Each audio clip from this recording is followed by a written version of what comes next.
Hello, welcome back, Jay Bearhat. Welcome into Hello. the office. How have you been doing? I've been keeping busy. Uh I huh. think that's a good way to put it. Actually, one thing I've been up to is, do you remember uh Clone High? Yeah, yeah, absolutely. I didn't, I never really got a chance to watch it, but I definitely remember it. Oh, it's probably aged horribly, but it's a laugh Okay, riot. sure. Uh, and it had that kind of revival thing where like that one Kennedy lost an election, so somebody posted the like nothing bad ever happens to the Kennedys clip.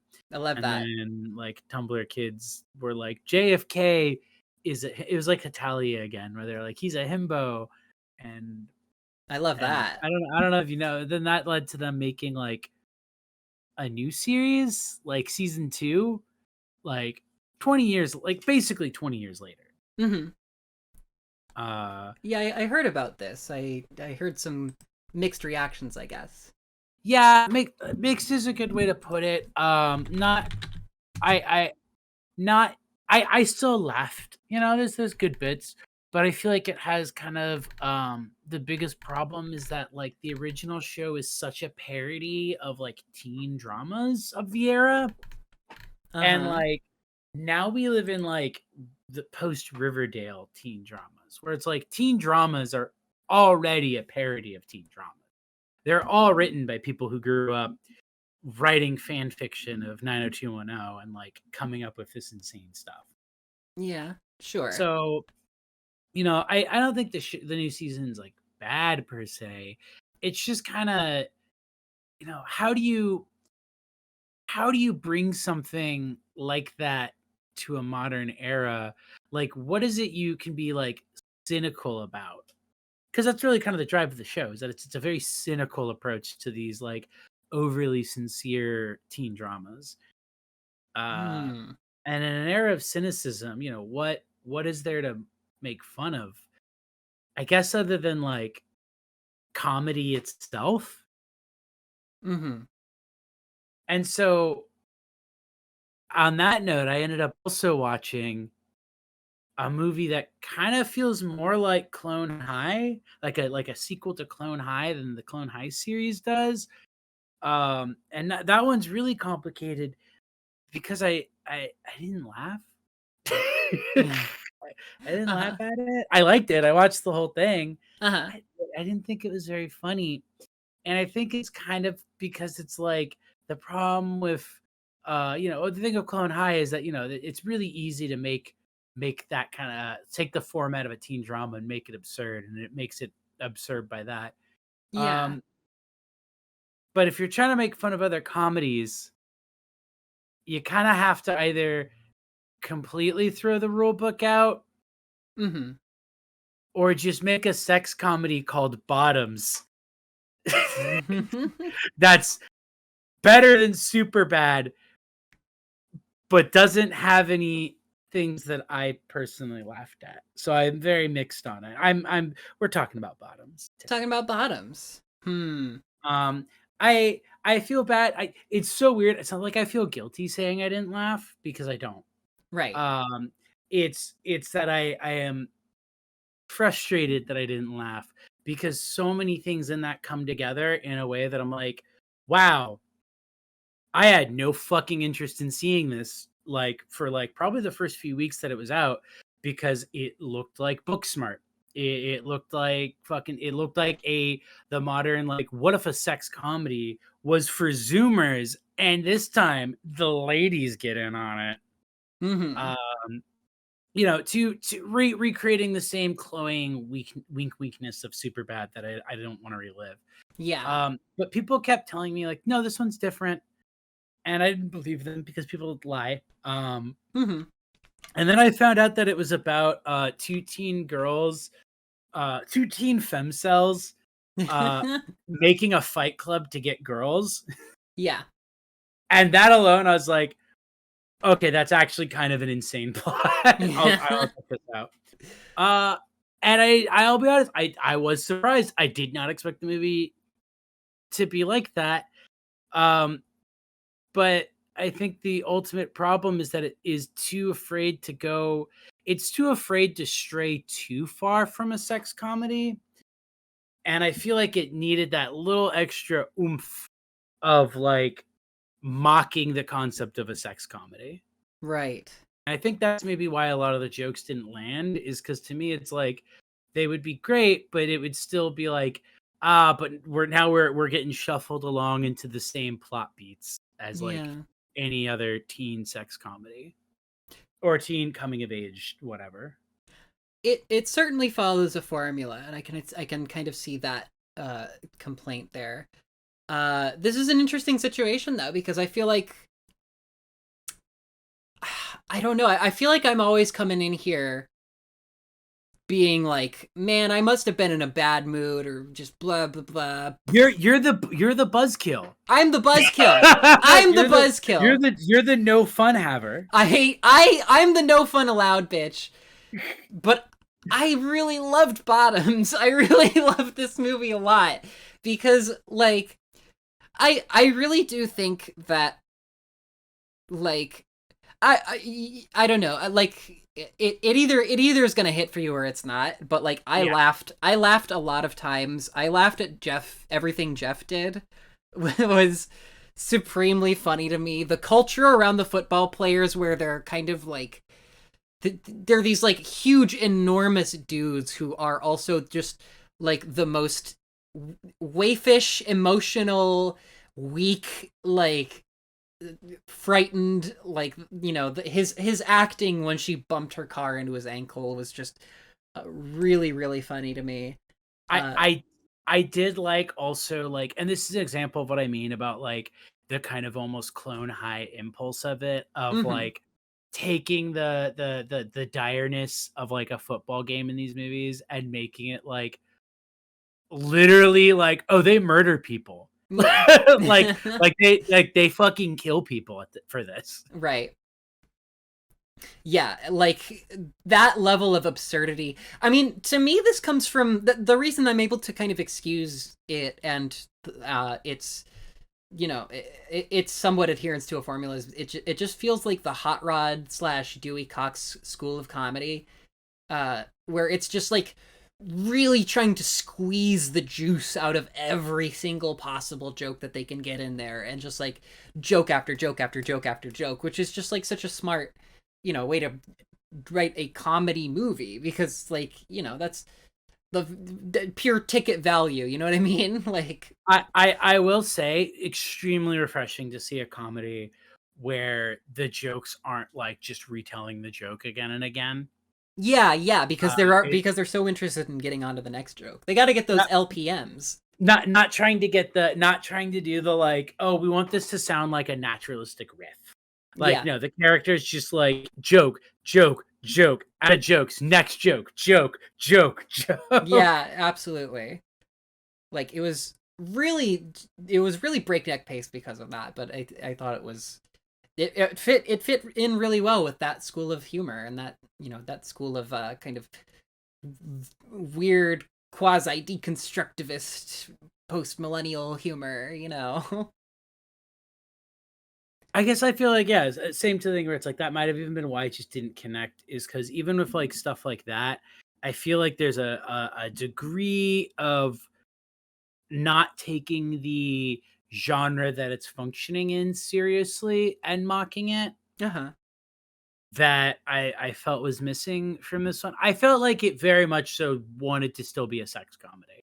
And that's my problem is that it's like I don't find the genre very I have like no interest in revisiting the ones that I probably would even enjoy. I Yeah. feel like I would have the same problem where it's like if I went back and watched um I don't know, 40-year-old virgin, something that like theoretically would still be enjoyable maybe, but I just feel like I'd be like, I don't care. I don't care. Shut up.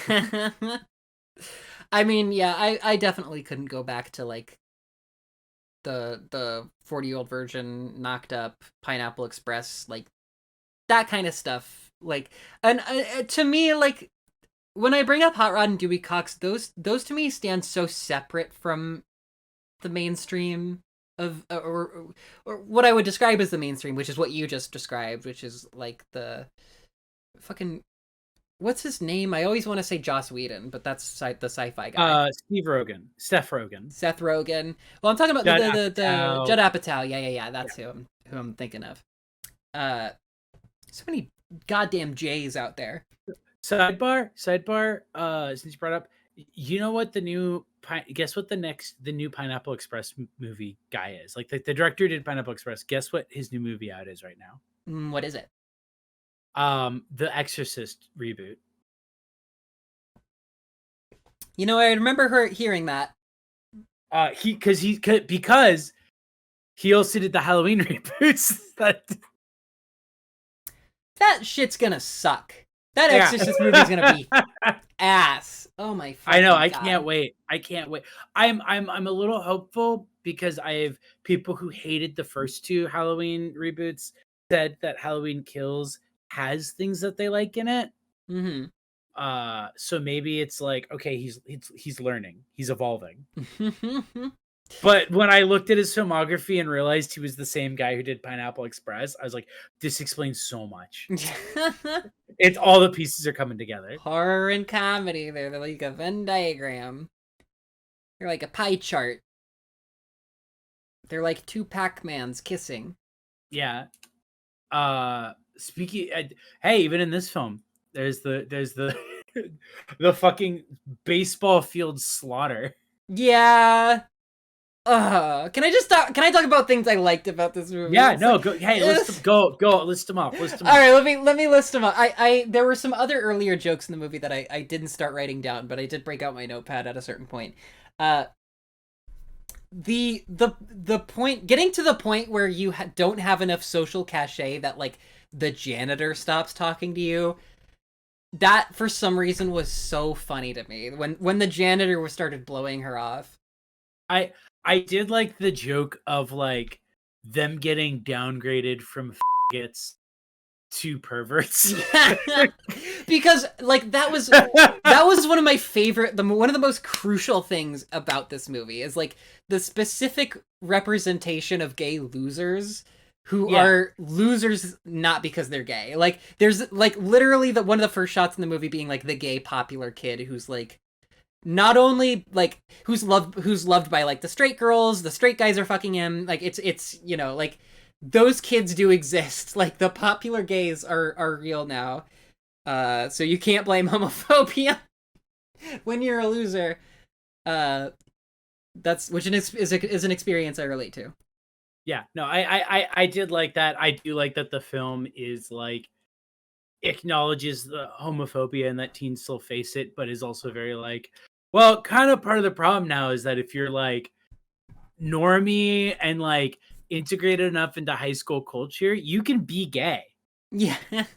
in some areas, obviously. Yeah. But just acknowledging that there is now like a coolness gap in the gay high school ecosystem. Yeah. Is I think very, very clever, and I think very much the fact that it's like they are still treated in the way that like resembles homophobic bullying, but everyone is like, well, you're not being bullied because you're gay though. It's because you're a loser. Yeah. I mean, like it's I don't. It felt. I felt a simmering awareness of like not just homophobia but kind of patriarchy and like all of these things. I don't know. I don't want to give too much credit or whatever, but it's a clear-eyed realistic sort of thing.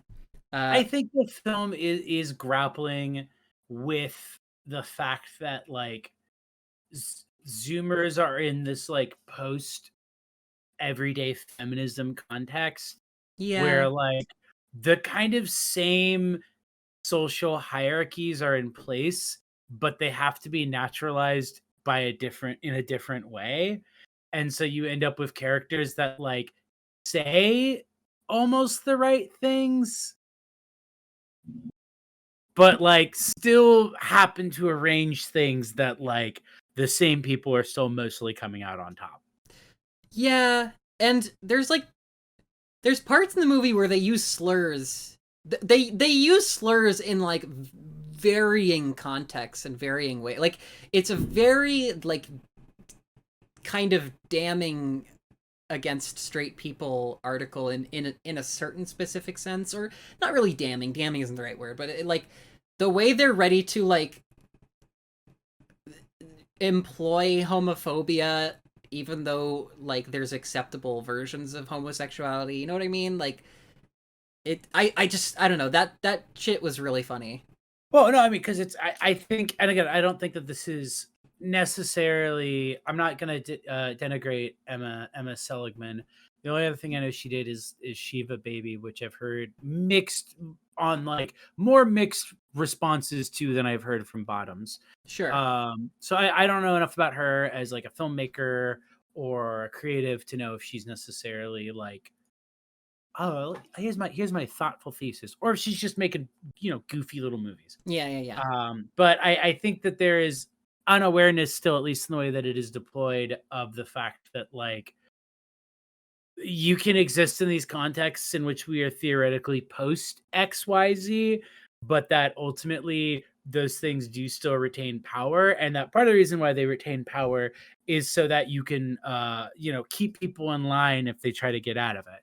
Mm-hmm. And that's like really these characters where it's like the reason they're targets of homophobia is no longer because they're gay, but because they're losers.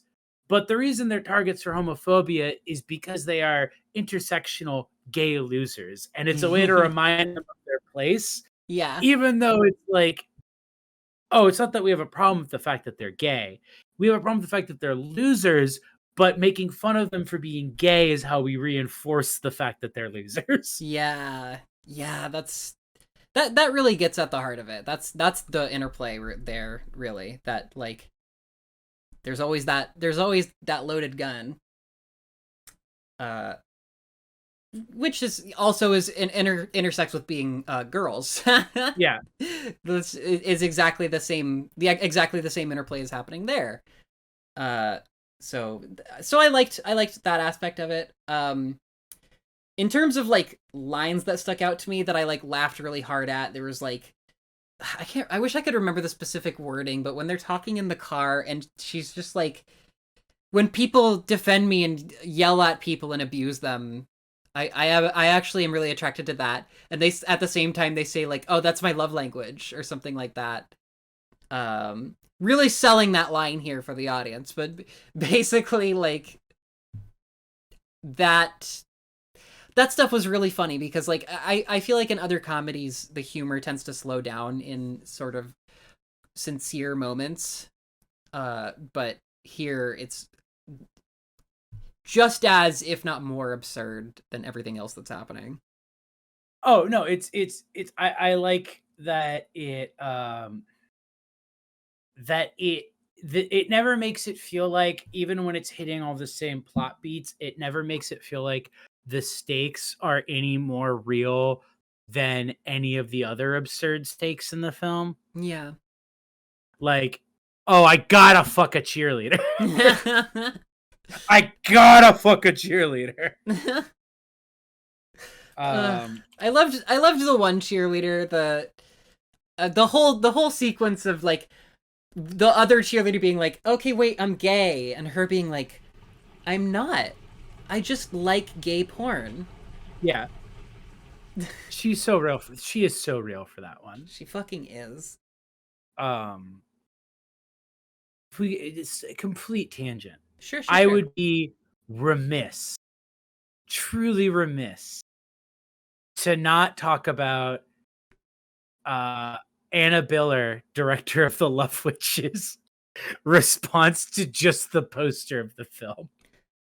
Oh boy. People who Ooh, don't know, buddy. Anna Biller is the director of The Love Witch, which is an incredible film. Yeah. Anna Biller is like, you know how there's a lot of directors that are just dumb guys who keep making good films, but like the way they talk about their own movies is like the way a dumb guy talks about their movies. Mm-hmm. Anna Miller is a quality because she's that for women. Yep. We to be like we stan her, but We stan her, but we can't stand her. we can't. It's the best way to describe it. Exactly. Oh my god. Um, so she posted the poster and was like, "How did the Me Too movement make its way back to sexploitation?" Then quoting the tagline, "A movie about empowering women," in parentheses, the hot ones. A joke. An obvious joke. Literally. She then goes on to just keep being like, "Why are people saying I'm stupid?" I have no problem with sexy people on a poster for a movie called Bottoms. The problem is if the word empowering, because that's what the word has come to mean. Women are empowered to be sexy. I hope I haven't contributed somehow to this mess. And then literally the next tweet, "How are people calling me stupid?" Oh my god. I'm obsessed. I'm so obsessed. How am I not following her? Great exchange here. Does it help that this is written directed by Emma Seligman, who also directed the absolutely fantastic Shiva Baby? I'm commenting on the poster. Just the poster. Leave the movie out of this. The most airplane overhead whoosh. Listen, when I comment on a movie poster and you bring up the movie, you're being fucking weird. You need to back off. The content of the film. If you're out here saying that this advertisement for the film might be in conversation with the content of the movie, you need to back the fuck off right now. Hey, buddy. Don't let me hit that black button on you. Love that. Love that occurred. Love that happened. God. Just so funny. Just so many people trying to explain it, and she's like, "But 70s sexploitation movies were also like, they were also jokey." And it's like, I don't think you get the joke. I actually don't think you understand the joke. I don't think it's a great joke on the poster, but I don't think you get the joke. God. Oh, well, what Neon White is to Machine Girl fans and what We're All Going to the World's Fair is to Alex G fans. Bottoms is to me, bitch, because there's new Charlie XCX music in this movie. Oh yeah, I forgot about that. She did the score. She did 2 movies this year. That's true. Kind of. I guess she also, like, that was like more the Ice Spice Nikki was like the big blowout for Barbie, but she did do something for Barbie too. I was thinking of, didn't she do stuff for Bodies, Bodies, Bodies or something? Am I crazy? Oh, you know what? She might. Hold on, let me check. I'm fact checking this. Yeah, me too. I think the next movie she should do a soundtrack for is that new Martin Scorsese joint. That would fucking go so hard. Did you see? There's like a video of his. I think it's his granddaughter, maybe daughter. It's like a TikTok of her like giving him modern slang and an example and trying to see if he can guess. And it's so fucking cute and makes me want to see the Charlie XCX Martin Scorsese collab so badly. Please. There's a great part in it where and I didn't know this one, Sneaky Link is apparently your like booty call, your like dick appointment, like your on call one. And he's like, it's like your business, like your secrets. No. She's like, it's like a booty call. And he's like, oh, really? He's like, yeah, like the one that like, you go to like when you want it. And he's like, he's like, well, we didn't really have a term for that kind of stuff back that day, because we didn't really have a recurring one. She's just like, oh, it's just a lot of variety. And she goes like, yeah. Ugh, I love that. I need to get on that. I need to make sure I'm following Martin Scorsese's granddaughter on TikTok post haste. It's so funny how many just like big directors and producers, it's like their children or their like grandchildren are just on TikTok and will just do videos occasionally where they're harassing their massively industry like relevant family for content. Good. And they should. Yeah, they should do it. they submit themselves to it. It's adorable. We love Marty here. Oh, she was in Charlie XCX was also in the Gossip Girl reboot as herself in an episode called One Flew Over the Cuck's Nest. Just a fun fact. Just a little fun fact to toss in there. That's a lot. You just you know, you got to warn me before you say stuff like that. I don't. I I like the Chekhov's pineapple. I liked the little bomb Futch, who there's no way is not gonna have like a generation of people drawing her like fucking Pigpen or like the sexy Riddler from the new Batman movie. Like no way there's not going to be a very weird Tumblr fan base for her, right? Yeah, no, definitely. She's a type of kind of lightning rod for a certain type of. She's a little meow meow and she makes bombs. Yeah, she's perfect. What a great character. I like the strong characters in this movie really kind of like brought it home for me. I will say, despite not laughing, that is basically what kept me like watching the whole thing. Uh-huh. Was that I was like, oh, these are actually like really fun characters. I felt like the thing that I would have actually really liked is seeing this as like a like mini series, like an 8 episode show, like an 8 to 13 episode show, because I wanted to just watch the characters like interact. Yeah. Yeah, like that's fair. I would definitely, if they made a miniseries, I suppose I would watch it. Or if Bottoms 2 verse. but it's VS. Or they could just expand the series and have it be the Bottoms verse. No, the Bottoms verse. Wow, this is $1 million idea. Well, this movie's already made its budget back, so I am. I mean, I feel like it's writing good buzz too. Like I feel like it's probably gonna keep racking up hits. Yeah. There's a pretty solid fan base, it seems like, from it. Yeah. Yeah, I mean, I can only assume that they'll want to like work on new stuff, new ideas, work on different things. But yeah, no. Extremely funny to find out that for the album soundtrack, one of the songs that Rachel gave to Charlie as like a this is the kind of vibe I want is Come Clean by Hilary Duff, because she wanted that Y2K like throwback aesthetic. That's smart. That shit's so in right now.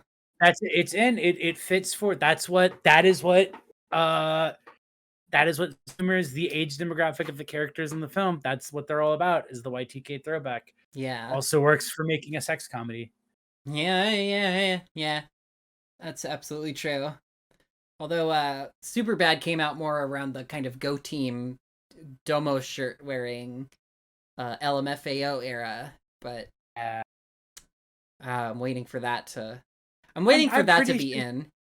I mean, hey, with the next episode we're about to record. Exactly, bitch. Ugh, God. Yeah. Decent comedy. If you haven't checked it out, I guess worth seeing. I don't know. This is the problem with doing episodes about comedies. Yeah, they're not very deep. So it's hard to go deep with Bottoms. That was an unintentional double chicken tender. I thought it was an intentional. Intentional. In the between space between intentional and unintentional. Well, thank you for coming in as always. And I'm sorry that your experience with Bottoms, wasn't grand. Maybe I need to take something that'll make it easier for me to laugh at the foibles and pratfalls of Zoomers.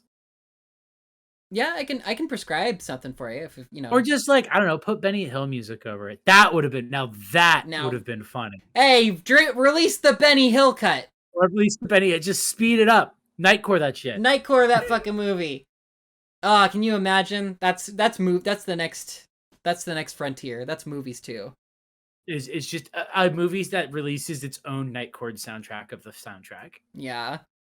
Get on it, Charlie. Come I on, know you're Charlie. listening. I know you're listening. I know you're out there, you British bitch. Oh, Get she's on it. British. She's really overcome being British. Good for her.